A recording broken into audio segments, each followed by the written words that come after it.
По вчерашното затишје, денеска рекорден број на училишта добија дојави за поставени бомби. Изутрината во 8:30 часот, дури 15 образовни институции на своите електронски адреси добиле заканувачки пораки. Од Министерството за внатрешни работи велат дека ги евакуирале сите објекти, а по направените антитерористички проверки утврдиле дека повторно станува збор за лажни дојави.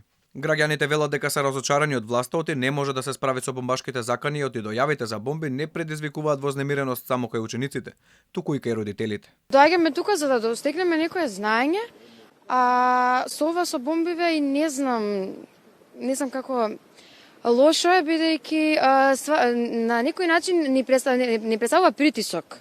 Лошо е. И психички нарушување на децата секој ден живеат во страх, се плашат дали ќе се случи нешто, не дај Боже и да се случи нешто, тие се наши деца. Предизвикуваат паника и кај нас учениците, а и нормално кај родителите, кај фамилиите, затоа што не знаеме дали е лажна дојава или навистина има бомба. Предизвикуваат секако. И очекувате ли некој да го реши овој проблем во скоро време? Па се надеваме. Па срамота и гревата и за децата, за цел народ, за цела Македонија. Сметате ли дека владата има капацитет да го реши овој проблем? Па како, кој треба да го решат? Јас ли треба да го решам и вие? А можат ли да го решат? Па како не може да се реши? Се е решително денес, само ако има разбирање. Да не може да откријат од кај доаѓа и што доаѓа, ме загрижува. Стварно се прашувам зашто не може толку.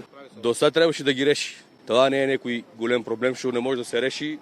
Мисля дека треба да има способни луѓе у сајберо да ги откријат.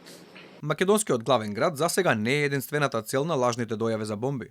Освен во Скопје, дојавите за бомби стана редовна појава и во Белград, Сараево и Подгорица. Откако 2 дена поред беа евакуирани сите образовни институции во Црна Гора, таму реши образованието, односно наставата, да се одвива онлайн. Од Министерството за образование и наука засега не размислуваат за онлайн настава. Велат дека решение за изгубените часови треба да изнедат раководствата на училиштата.